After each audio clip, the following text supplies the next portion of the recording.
Today we're looking at a story out of Bengaluru, where a promise of romance took an absolutely horrifying turn.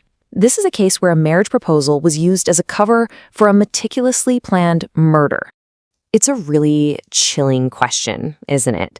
A proposal is supposed to be the beginning of something wonderful, but in this story, it was twisted into a tool to create a final, tragic end. Okay, so how did we even get to this point? To really understand what happened, we need to rewind a bit and look at the relationship at the center of it all. So let's introduce the two people involved, Prerna and Kiran. They're both 27 years old, they worked together at a telecom store, and yeah, they'd been in a relationship for over a year. From the outside, it probably looked pretty normal, just another office romance. But, as we all know, what you see on the surface isn't always the whole story. And for Prerna, something was starting to feel really wrong. So what was going on in her head? Well, according to police reports, Prerna was getting more and more frustrated. She felt like Kiran wasn't giving her enough attention, that he was actively ignoring her. And this led her to a very serious conclusion. He had absolutely no intention of marrying her. This feeling, this deep sense of being neglected, seems to be the key to this whole tragic story. And that feeling didn't just stay a feeling. It started to morph into a plan. A really detailed, horrifying plan that was all set to happen on one fateful Tuesday.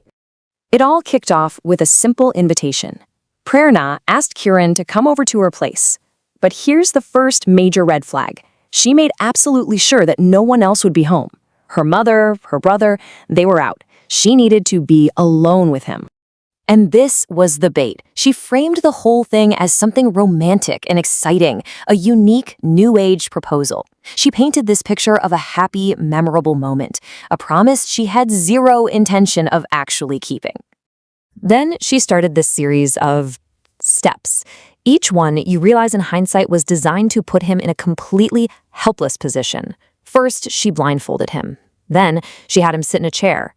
And then she started tying his hands and feet, all while reassuring him this was just part of the surprise. Now, Kiran was, understandably a little weirded out. I mean, being tied up isn't exactly standard procedure for a proposal. But Prerna had an answer ready. She calmed him down by claiming this was a popular trend, something done in foreign countries. And just like that, she turned his suspicion right back into trust. So there he was, completely defenseless, blindfolded and trusting.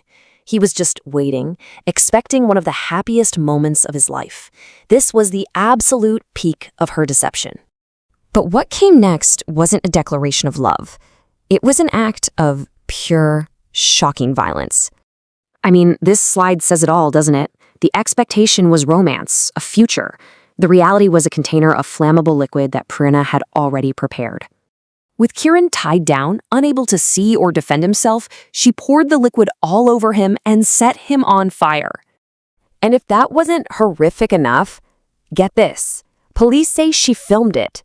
She reportedly recorded the entire incident on her phone, watching him die. Okay, so after this horrific act, what happened? Let's get into how law enforcement pieced all this together. While following the incident, the police moved fast. Prerna was taken into custody as the primary and really only suspect in Kiran's murder. And here's the official word right from the Deputy Commissioner of Police. It's pretty blunt.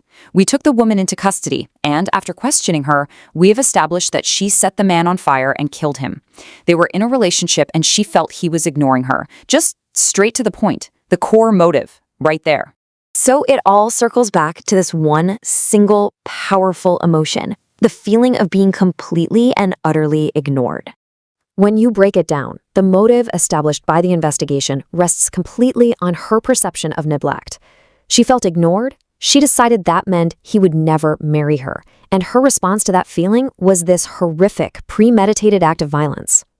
Ultimately, a relationship that spanned over a year didn't just end. It was obliterated in the most violent way imaginable, all stemming from one person's feeling of being pushed away. It just leaves you with this really difficult question. Look, we all experience feelings of rejection or neglect at some point in our lives.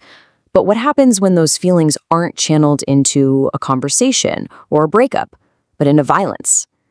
It's a chilling reminder of the dark places our emotions can take us, and it really forces us to ask, where exactly is that line between feeling something powerful and committing an irreversible act?